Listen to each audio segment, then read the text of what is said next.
watching HTN, Herricks Television Network Sports. Hello Herricks, it's Friday and that means it's a great day for some Highlander sports highlights. I'm Michael Grady and it's a new month, so let's mix it up and begin with girls volleyball. If you're a fan of good volleyball teams, you're in the right place because the girls are putting on clinics every time they hit the court. With a record of 8-0, Herricks hasn't lost a set since last Wednesday after 2 victories against East Meadow on Friday and then Island Trees at Dig Pink night on Monday. Aaron Sinkovich and Jalen Lee made sure to perfect their service for the big crowd as they reached 14 and 10 aces respectively.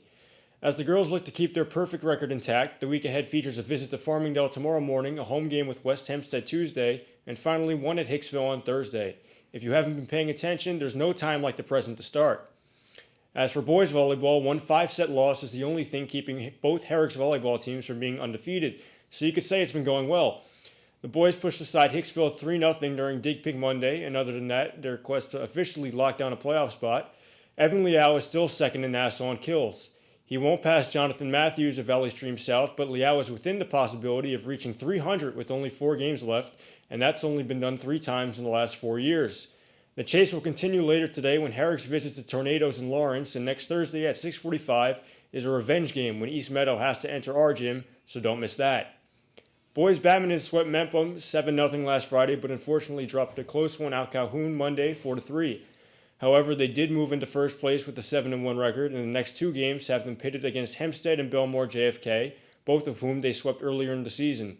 Though they have to play visitor to Hempstead this afternoon, the game is against the Cougars is home at 5 on Wednesday. Be sure to keep tabs on them as winning the conference is definitely attainable for this group. It was a rough week for girls soccer. They were a bit battered after 3 straight losses to Massapequa, Syosset, and Massapequa again, which, if you're not familiar with the Nassau soccer scene, is kind of equivalent to playing Man City twice and Bayern Munich in between. After all that, though, they still sit at a fair spot in the division moving into the home stretch. Call the playoff push on for their last 2 scheduled matches versus Plainview on Tuesday and Farmingdale on Wednesday. Both teams are ones Herricks previously defeated, and both matches are here at 5, so clear your schedules for them and come on out. It somehow missed the back page of the paper the next day, but last Friday, boys soccer finally didn't lose. No, they didn't win, but completed a scoreless tie against the Massapequa Chiefs of all teams. Admittedly, Massapequa's boys soccer program isn't doing so hot itself, but considering how much that school has owned Herricks in every sport, it's an achievement.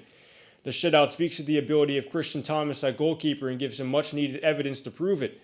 Up next are 3 home matches, all at 5, with Schreiber today, Valley Stream Central on Tuesday, and Hempstead Thursday.